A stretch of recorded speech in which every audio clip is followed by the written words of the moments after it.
All right, Here we are, second podcast. episode number 2 for all of our loyal followers and subscribers.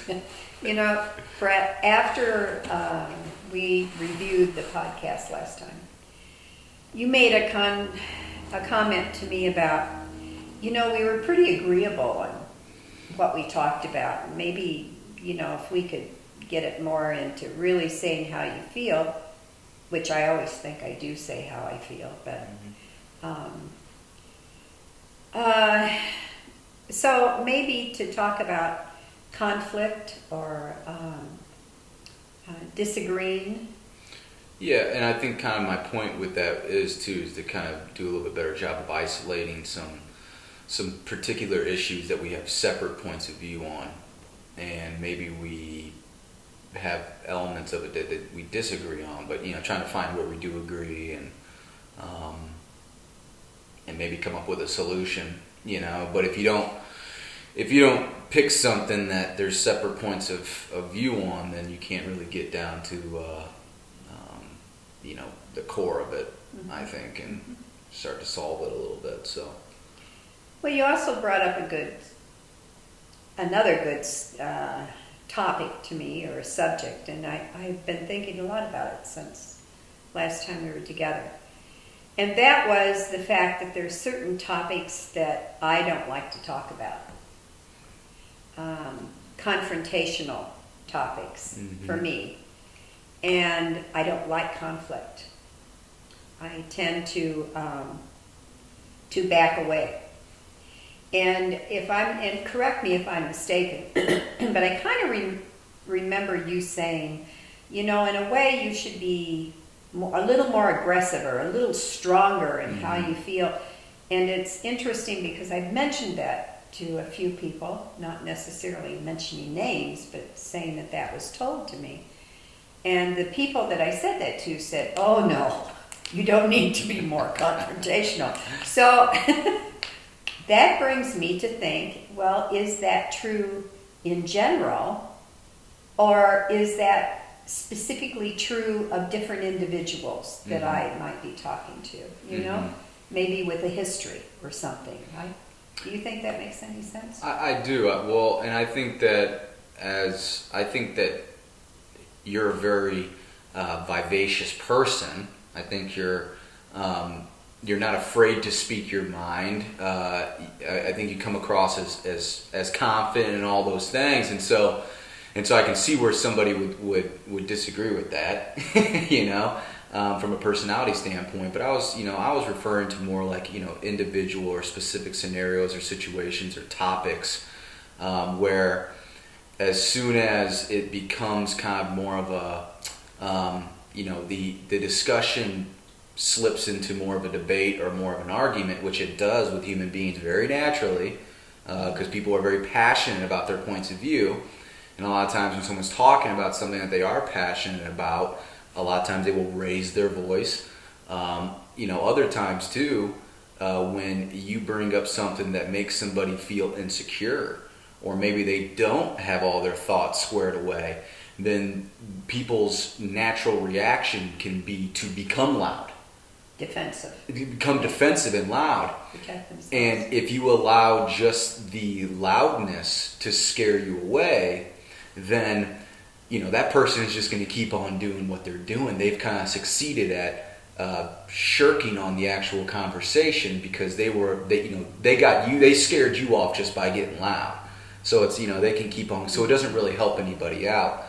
And I've noticed that we talked about that afterwards, is that in the broad net passes you and I, there are a lot of people out there, and I think definitely in the United States of America, and I think countries that have it a little bit better off, that really have a hard time believing that there is any violence that is justified, and that the angry nature of violence and is inherently bad, and it can't ever really be good. And so it's just kind of an interesting topic, and I mean, we were listening to earlier today and yesterday too, people saying that the majority of people when they pray for peace. Mm-hmm. They pray for peace, but we aren't really there yet. The world really, it's not that perfect yet. Human beings aren't that perfect yet to where we can afford to not have conflict. And I think that was really my point, is that there has to be conflict. You have to be able to fight and get loud and get aggressive, because there's evil out there. There's bad things out there. And if you're so far past it that you feel like that's barbaric or that's in the past, well, that's how evil is kind of allowed to, even though you're right, and I agree with you, and that should be the final phase. Until there's no more evil out there, that's what it takes for evil to fester, is for people to not want to get loud, not want to get aggressive. I rambled on there pretty good, but it's interesting. I just did a senior moment here in my little head while I was listening to you, because today is the 100th anniversary, I think. I may have this all wrong, of the leader of Mandela. I think it's today. And there is a perfect example of someone who would spend 25, 27 years in prison for peace. Yeah. Not to become violent. Mm-hmm. And I was thinking also Mahatma Gandhi and, of course, Martin Luther King Jr., people more current. And these people, and, to me, they're such... they're role models. I mean, their life is like a standard. Mm-hmm. It's something. But on the other hand, looking at it differently, I also know absolutely within my heart that I could be violent. I think all of us could be violent. I mean, if someone tried to hurt someone I loved, mm-hmm. Someone I was close to, protecting a child or a grandchild or something. I mean, the lioness in me would come out in 2 seconds. Mm-hmm. And I know that, okay? On the other hand,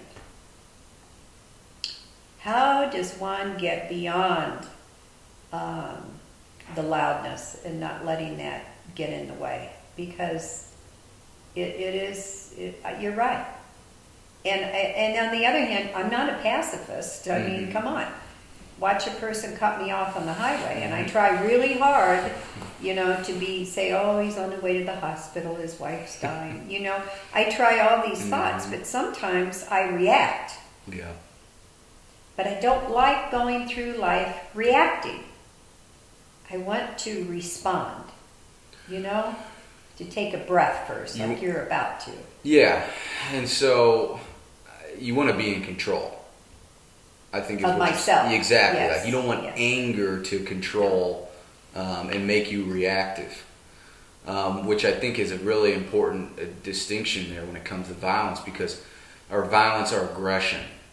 There's two kinds of violence and aggression, I feel like, and one of them is out of control, and the other one is in control.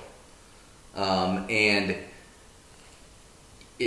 there's a difference between like lashing out or just getting angry than there is between, your anger causing you to be violent, and you not really being in control. You're swept up in your own emotions. There's a difference between that and somebody who sees a situation, realizes that the situation requires some type of violence or altercation in order to have the situation be solved, and they do it in a way that's not out of hatred or not out of anger, but they're in a controlled state of mind, and it's just what happens to be done. It's what needs to be done. And so, I think my issue comes into there seems to be a big thing out there right now, and it's kind of growing to where it's like all violence is bad. or all aggressive behavior is bad. And I know we've talked about this, you and I, in the past too, where it was like, just because somebody's yelling or just because somebody's, showing that type of passion, doesn't necessarily mean that they're wrong. Sometimes you can be passionate for something that really requires some passion. You're helping people. Maybe you're saving lives. And so, I think, and this has really been between you and me too, where I've given you some crap, recently over the past couple of years, trying to say, okay, make sure that if the situation comes with that, it requires that you still have that. That it's not. Trust me on this. Yeah, well, I know. I do trust you. But it's an interesting. Yeah. It's an interesting topic though, because I think everyone or everybody who is of a clear mind agrees that we should be able to talk things out. Absolutely. At this point, we shouldn't have to resort to violence. Absolutely. War is bad, and it shouldn't be the way that it is. We should be able to solve, global issues with democracy, with conversations and talking, and diplomacy is what I mean. Yeah. But there always, what you need for that to happen is two sides that are playing by the same rules, I guess. Do you think that when you think of the world, that there is so much negativity right now, Mm-hmm. that keeps that kind of stands in the way for us to stand back Yeah. and see what we really think, Mm-hmm. have time to go through it. An example, I have stopped watching the news. Mm-hmm. I mean, I know that if it's something serious, I'm going to hear about it. Someone's going to call me and say, oh my goodness, did you hear that, Mm-hmm. Mr. President Bush Sr. died? Mm-hmm. I didn't know. So we will hear, okay? At the same time, that negativity that's being fed into us nonstop, 24 hours a day, not just on television, but on the internet, on our phones. Here's the latest. News. News. It never stops. Mm-hmm. I think it has I'm wondering your opinion on this too, because to me, it's almost becoming the cause. I mean, the problem is it's like it feeds it. Well, and I was talking about that too the other day with my barber, who's an unbelievably far left. He's a total hipster, he's all in. A good barber. He's a great barber. But he is fully in, far left, and he's proud of it. But we both were able to agree that media is the issue. And Donald Trump says it all the time too. Well, yeah. Exactly. But here's the problem, and I think the problem with that is you have to separate media from journalism. You even have to separate news from journalism because, I remember I've had these conversations with Steve, my stepdad, who's in that industry, but he takes huge issue with that, just like a lot of people do who take honor in journalism. Because right. When they hear attacks on media, they hear attacks on journalism, when in reality, it's not really what we're talking about, because journalism is about this much right. of media now. Mm-hmm. Unfortunately, it's become advertisements, it's become money, it's become just like anything else. Sponsorship. And the issue is, and where I think it's a tremendous issue, is all the way up until really the past couple of years, now that YouTube is getting big and long-form conversations like this are taking place with prominent people where you can really talk issues out, CNN, MSNBC, and Fox News have framed probably 75% of the political conversation in the United States over the past 30 years. The major media networks, they frame the conversation. And there is a lot more money in division than there is in unity. Keeping people angry at one another and keeping people barking at one another. There's more money in war than peace. There is in peace. Yeah. Which again, which I think is like the most short-sighted thing in the entire world. It's just, It's just the way things work. So I completely agree with you that I think the media and the profitability of media at this point has become a massive issue. Right. And we've said this, I mean, most people can really sit down no matter what. We might have some fundamental differences, but most people will end up agreeing with one another. Most people will end up having some appreciation and respect for the other side and be able to see it through. But when all you do is turn on your TV and it's right-wing guy, left-wing guy, okay, 90 seconds, argue as much as possible and say as many things that beat the other person. Because it's all about just winning in those small little clips. It's not at all about solving the problem. Or getting down to the nuts and how do you call them, nuts and bolts of it. It's interesting because here's a little plug I'm giving. But on Friday nights, this is one news thing. I go to PBS, yep, Public Radio, and towards the end of the program, they have a debate between David Brooks, who is very conservative, and Mark Shields, who is liberal. Okay, if you want to give them those names. Yeah. They both lean that way. Yep. They are so respectful. Yep. They talk about the news of the week, and then they give their comments on them. And they may not agree, and they may but they are so respectful and really enjoy listening to what the other one has to say. We have so little of that on television today. Yeah. I mean, I grew up with what was his name? Cronkite, and forget the rest of them. Yeah. But anyway, all those real journalists, okay? And I mean, they were right in the middle of it. Yeah. They really knew what was going on, and they knew how to tell the American people what was going on. Brinkley and Huntley and Brinkley, and it was incredible to listen to them.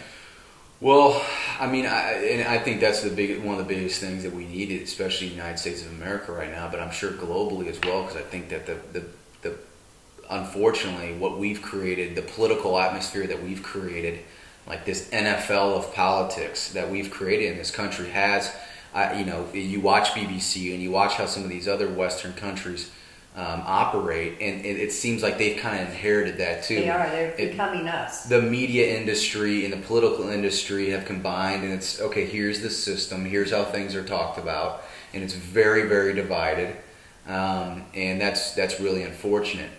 And I think the reason why it happened is because people yelling at each other, people disagreeing, it's better TV. Unfortunately. It's entertainment. It's entertainment. And what ends up happening is the Fox News says, okay, well, MSNBC, CNN, NBC, all those guys, we know those guys all lean left. Some are more down the middle than others. MSNBC will probably be they go to the farthest left crowd. So Fox News comes in and says, okay, we're going to go for the other 50% of the country. And we're going to go right. But then what ends up happening is people... it's much easier to confirm what you already believe. It's much easier to have a belief and then only surround yourselves with other people. It makes you feel better. Makes you feel better. Like you're winning, like you know. Well, and you don't have to think outside the box. You don't have to go into the scary world of, or check things. Have I been wrong? Yeah, right. And that hurts the ego. Yeah. It makes you feel stupid. And people have gotten so locked into their ideology. And then you get in these vacuums full of other people that's the same. And now we're at a point where your technical devices, your phones, your laptops, and your iPads, there's algorithms that can figure out within 1 day of use, within 1 hour of use, whether you're a liberal or you're a Republican, and they'll start directing media and advertisements that double down on that. So. My barber was telling me that when he was in LA, all he was getting was all this far left, crazy far. He's like, it was crazy. My media changed, and then he went somewhere else in the country, and then it became right.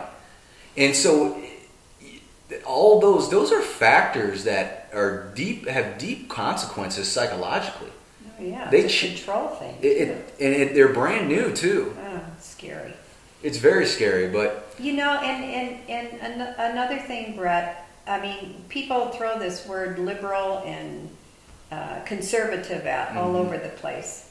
And remember, I said to you just today, because you had me listen to a podcast, and I said, you know, what's interesting is I realize I'm not as liberal as you think I am. And you said, you're not as liberal as you think you are, Nina. And I said, you know, I believe you're right. So what has gotten lost here with our need to be on this side or that side is the things that we have in common. You know, and what do we have in common? We want the best for our kids. We want to be able to support ourselves and our families. We want good health. We would like to have good air and clean water.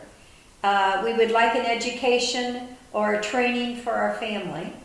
I mean, just basic stuff. A place to live. freedom. A roof over our head. Yes, exactly. Number one, freedom.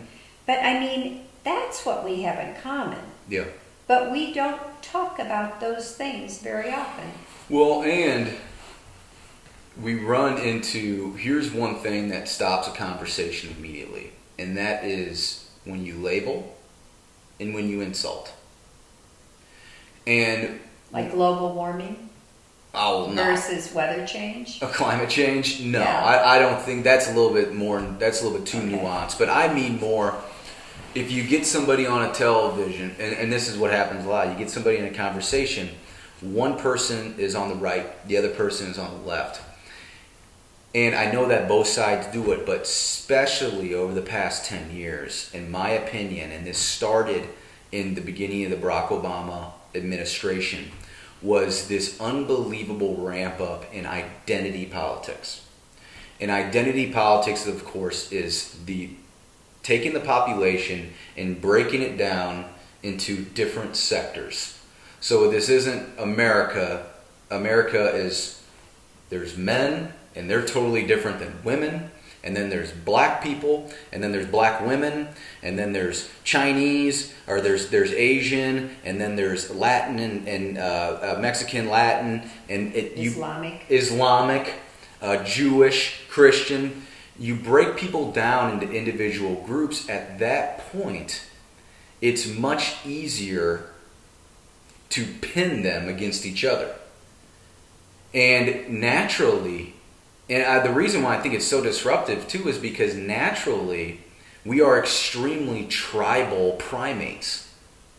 A tribal behavior has kept our species alive. There's a reason why majority of the time white people will naturally reach out or feel more comfortable with other white people, and same thing with black people and Asian people with Asian people. And if you take children, if you take a small black a child, a 2-year-old, okay, or one and a half, whatever, barely walking around, and you put him with a bunch of random adults, he's probably going to go towards the black adults because it's natural. It's kept us alive. It's been a survival technique to stay close to the ones that are like you and whatever. I do not think that is inherently bad. I think it's caused a ton of issues in the past. And there's a reason why people have been able to enslave one another, because they've convinced themselves that because somebody looks different, they're less. They're to be feared. Yeah, they're to be feared, or they don't deserve the same respects. They're a lesser being. And I think it always gets known. They're a lesser being. They're a being we don't know, so they become the unknown. And anything that is unknown is feared.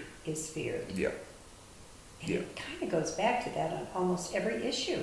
It does. It's fear of the unknown. It's all fear of the unknown.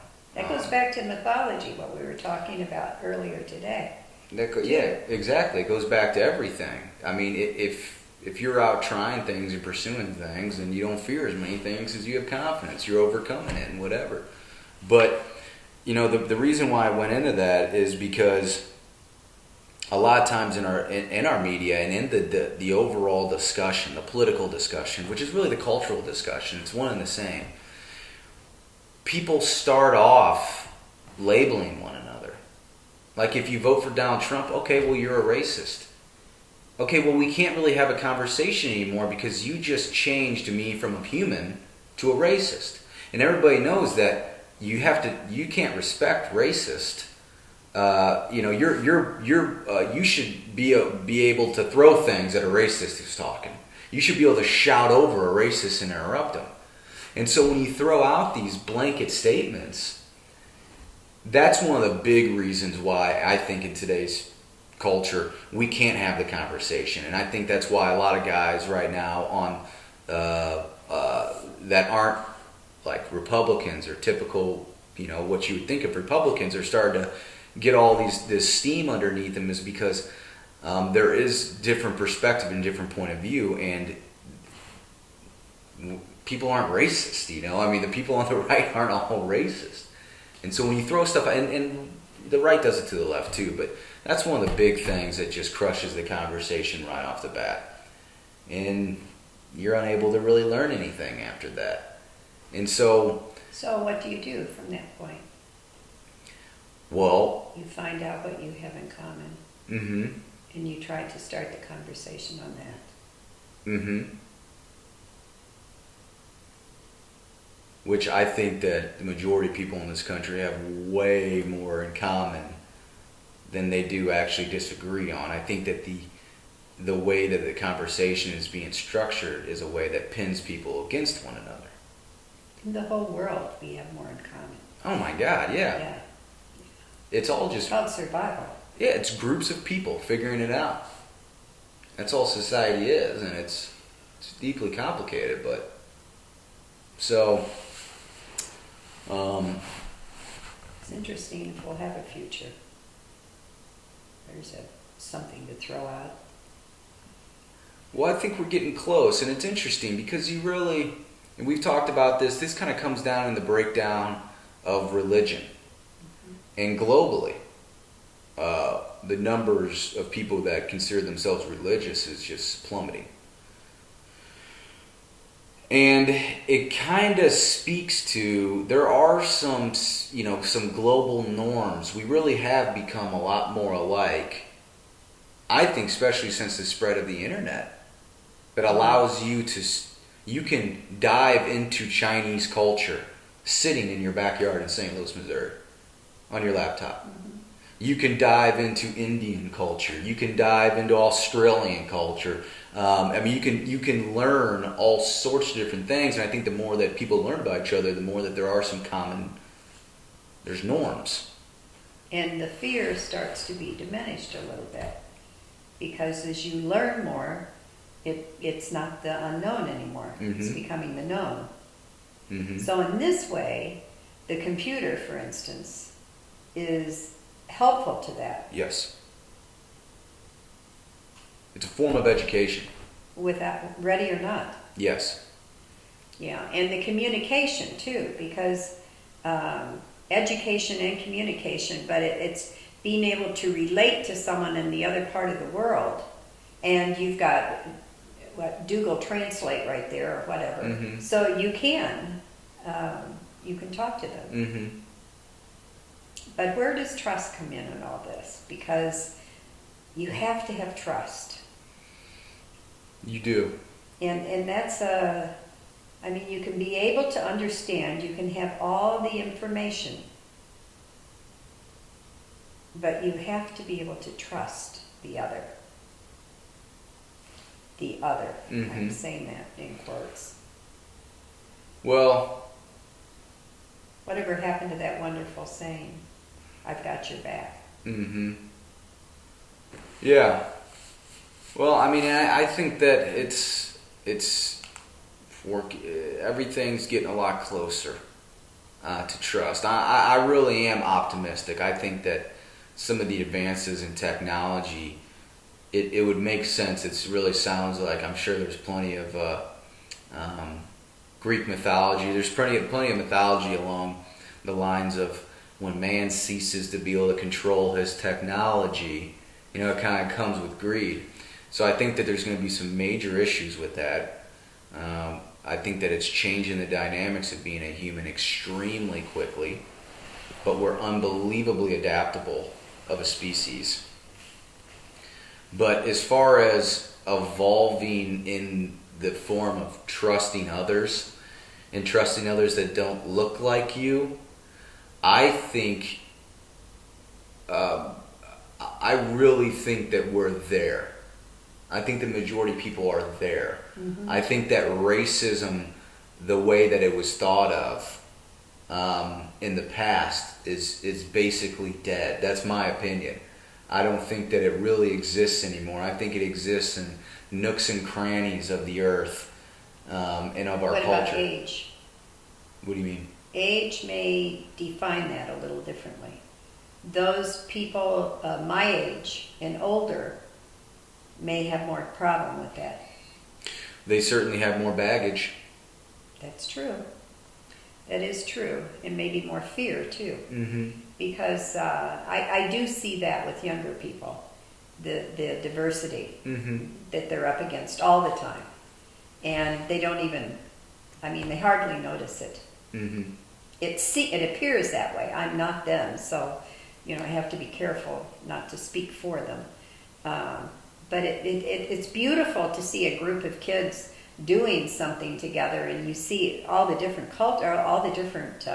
cultures and where they're coming from, and skin colors, mm-hmm. and girls and boys, and it's just a mishmash. It's beautiful to see, and I think that's very real to the younger generation. Very much a part of who they are, their world. I don't think they know it any differently. No. I think even starting in my generation, that's all we know. America is becoming such a melting pot that even if you grow up in a predominantly white community and you're white and you're in a predominantly white community, or you grow up black and you're in a predominantly black community, you still have so much exposure to other cultures and other communities through television and internet and media and most likely your school, but the mass amount of media that's coming into our faces 24/7 with the cell phones and everything else, you see so much of people that don't look like you that it's not even there. All that fear and mystery just completely disappears. Completely. And it's clearly the best way to go about things too, because if you're trying to come up with the best solution for anything, you want as many different opinions and many different points of view as you can possibly get into the room. And so I think that's why America continues to be, and I think the rest of the world will give us credit on this, continues to be the most innovative country on the globe as far as patents and ideas, and new businesses and just ideas, and it's due to our diversity, mm-hmm. and it's due to immigration. Absolutely. And it's due to the fact that this was a melting pot, and it still is a huge melting pot. And when you don't have that diversity, you're not going to have that diversity of ideas either, because you need different perspectives. It's very sad when you think of people who come to this country from other parts of the world for education. Mm-hmm. Scientists, they want to study science, et cetera, et cetera. Mm-hmm. And then they graduate, but because of their card, they go back to their own country. What a loss that is for us. It's a massive loss. For the world, really, mm-hmm. because we could maybe help them make a great discovery. You mm-hmm. don't know. It's really a loss. Yeah. It's a big issue. But that kind of comes, that whole conversation kind of goes back to another thing that we had talked about discussing too, which is equality. Mm-hmm.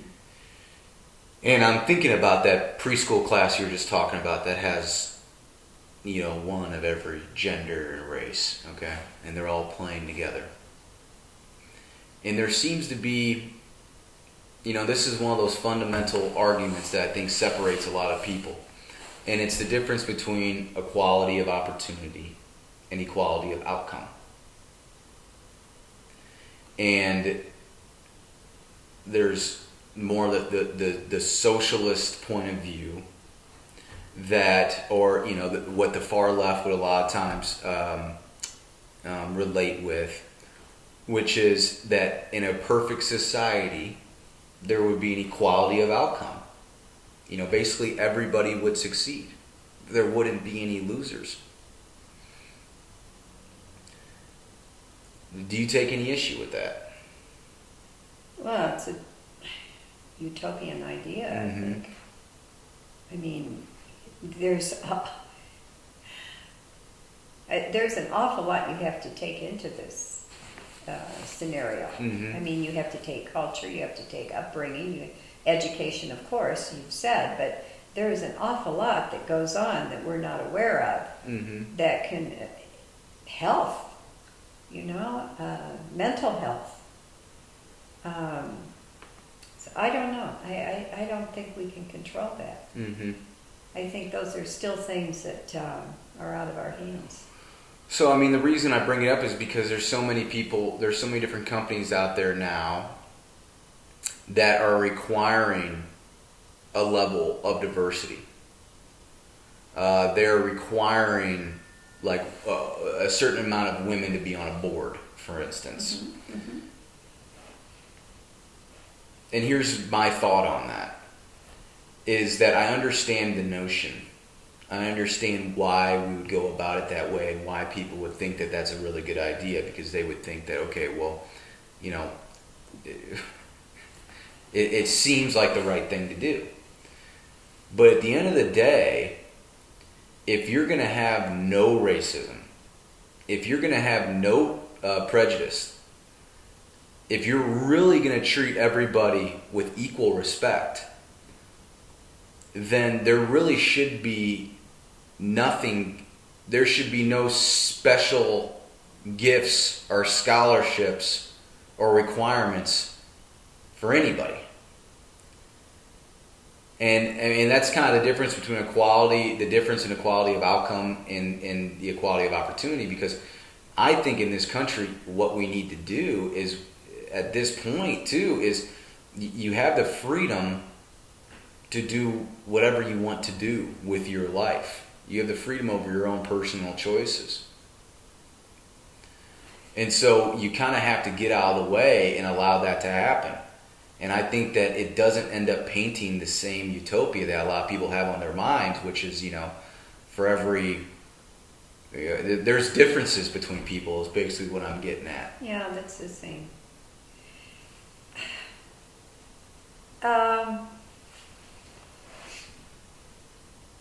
I see what you're going. I see where you're going, and in a perfect world, I mean, that's the way that you would want it to be. I mean,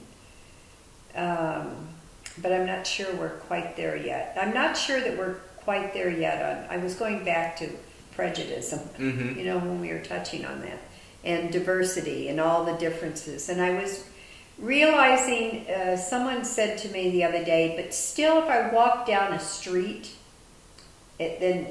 towards the end of the day, and I see 4 black men walking towards me, and I'm white, I have fear.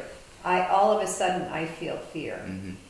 And I thought about that, and I remember thinking, if I saw 4 men, I don't care what their skin color, I might have that same fear. Okay? So, I haven't gotten over that.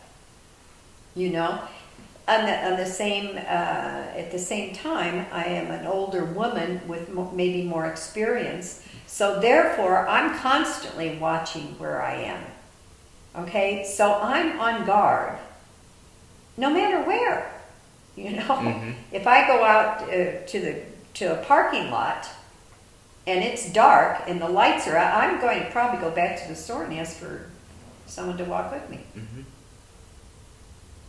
I mean, half of it is not putting yourself in harm's way. If you can really pay attention to your surroundings. Absolutely. But the fear is there. And it's kind of it's a good thing, that fear. I think it is a good thing, and I don't think it's necessarily a prejudice thing, especially when it's female. No, but that question came to me in that way. Well, and I mean, a female being scared of 4 men. I mean, if you break that down, I always like to break things down to I like to go in more of the primitive root of it, because I think it explains a lot. Well, I think there's a lot of really, really good reasons why there should be a natural instinctive fear if you're a woman when you're walking down the street at night alone or whatever, and there's 4 men. Mm-hmm. That's because those 4 men are capable of doing a lot of harm to you. Mm-hmm. And so I think that it goes back to a primal, your body's recognizing the scenario and saying, hey, here's a little anxiety or a little adrenaline because you should probably be on your P's and Q's. Something could happen here. Mm-hmm. And I don't think that's not a sexist thing. No, it's not. And, you know, and safety in numbers is big. Yeah, it's big. It's important. It absolutely is. It's important throughout the whole animal kingdom too. That's just not human, you know. I mean, it's a good point. And the older you get, the less numbers you have. Yeah. Yeah. Or maybe they can't keep up. You need more numbers. If you're 70, you need about 50 70-year-olds. With canes. Yeah, with canes. But, you know, to go back to the other one, whoever you were talking to said, you know, there's 4 black men, and that I still get scared. And that's complicated, too, because on its face, everyone wants to think that that's racist. Just like when people say, you know, when a black, you know, and this happens, this is a very big thing in our country lately, when the 18-year-old black guy in the hoodie at night gets shot by a cop, and then they found out, you know, he was reaching for a Twinkie, not a gun. Okay? It always gets thrown around as racist. And there very well might be some racism into it that's involved in it. And there's going to be racist cops out there, okay? Any group of people, and I think this is really the end of the day. If you get 100 of any group of people, you're going to have the full spectrum of personalities within those people. Racism is not a white thing. Racism is a human thing. There's just as many racist black people as there are white people, in my opinion, okay? And that goes for everybody. At the same time, though, I think the reason why the black guy in the hoodie at night gets shot more frequently than the white guy in the hoodie at night is not due to a distaste or a hatred for that person's color of skin. It comes down to pattern recognition and evidence.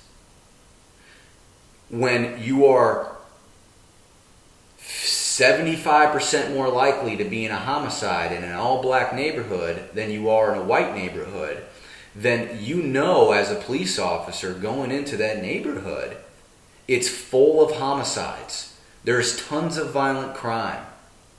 You are going to be on edge. You're going to be quicker on your gun than if you're pulling through Frontenac, which is, you know, $5 million homes. Let's just call it prominently white. But it's more of in my opinion, it's more of an income bracket thing and an education level thing than it is a race thing. But there's a reason why if somebody is dressed, and it doesn't matter if they're good or they're bad, if you're dressed up like somebody who is bad, or if you're in an area that's surrounded by violent crime, then it's not really a matter of racism. It's a matter of you're going to always be perceived as more dangerous. It's the same as, another example of this is the black man saying, when I raised my sons, and I said, if you're in a car and you get pulled over by the police, the first thing you do is put your hands up on the steering wheel and you keep them there so they can see where your hands are.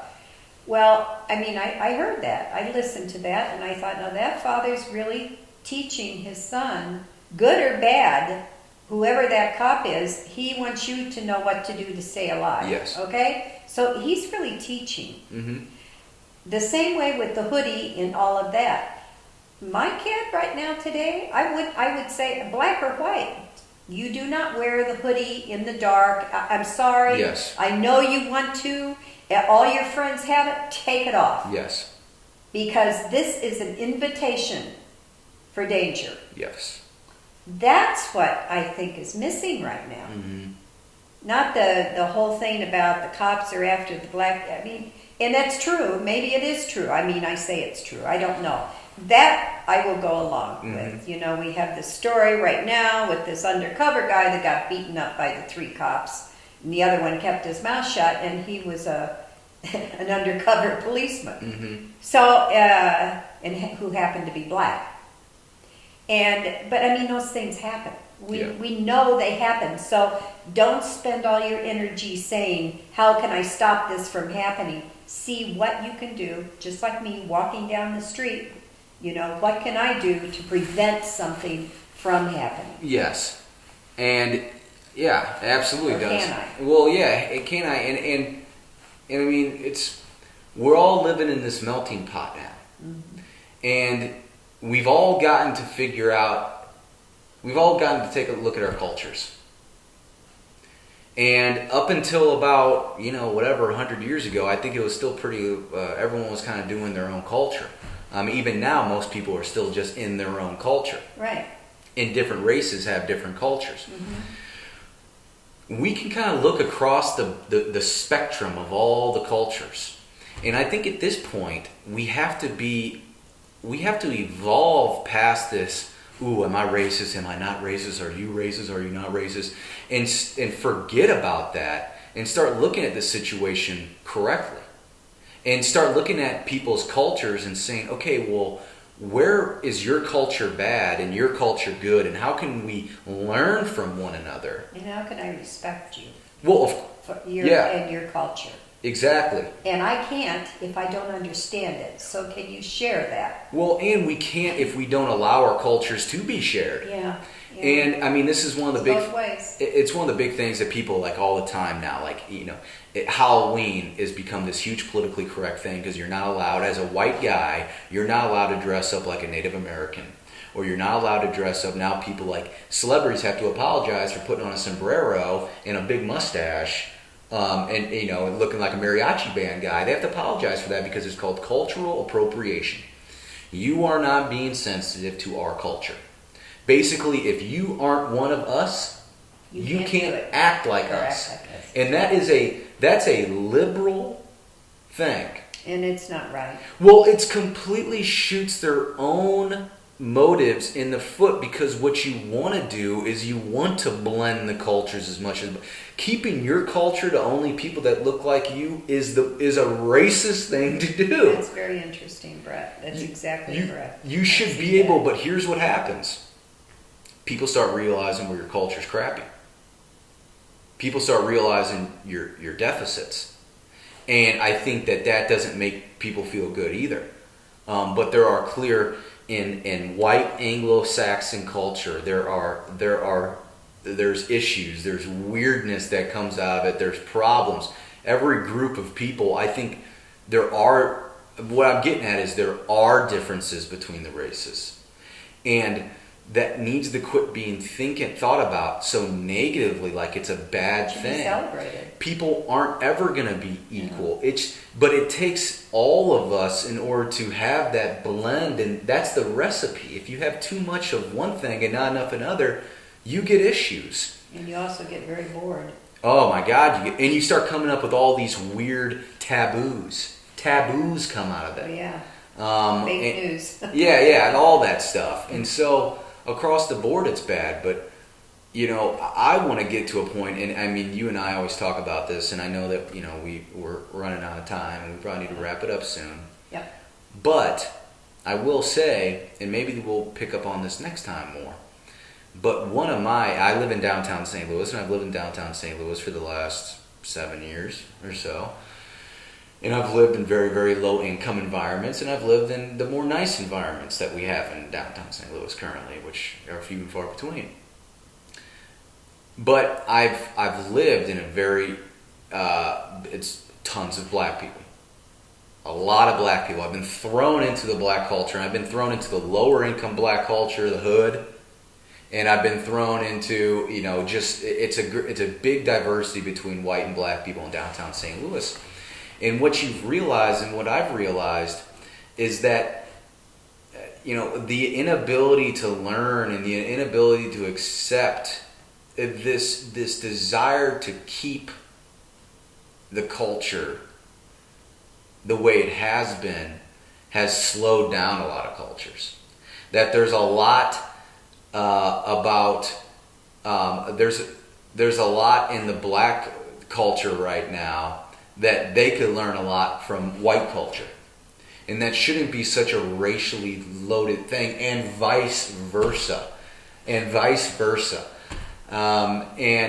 maybe that's something on the next podcast we can jump into more. Because I got all kinds of statements now that are thoughts that are coming to my mind. Is that losing something? Is that giving up a part of yourself? Is that this is one of the only things I have to hold on to? I mean, is there that mentality? But there all is right, that now mentality. that I feel like I've had the last word. Yep. Okay. So you've had the last word. We can touch on that next time. No, Yep. I think it's a good thing. Okay. Okay. All right, 50 Year Divide podcast, and although there's only like 2 people listening to it right now, I think that we probably should throw out there too that we're accepting comments on our videos. Oh, and are they going to see it? Oh, they'll Is be it able to see public? it. Anybody will be able to see it. Oh, I and didn't know they'll be that. able to comment underneath. And any topics or questions or any things that They should suggest. they should suggest. And we might have sometime we could have a guest person. We could have join guests. us. Yeah, we absolutely. Yeah. Okay, or we could listen to your questions and try to answer it. Respond to them. Within 50 years difference, Mm-hmm. as we would see it. So, welcome. Come on, let us know. All right. All right. All right, 50 Year Just Divide, practice. episode 2. Finito.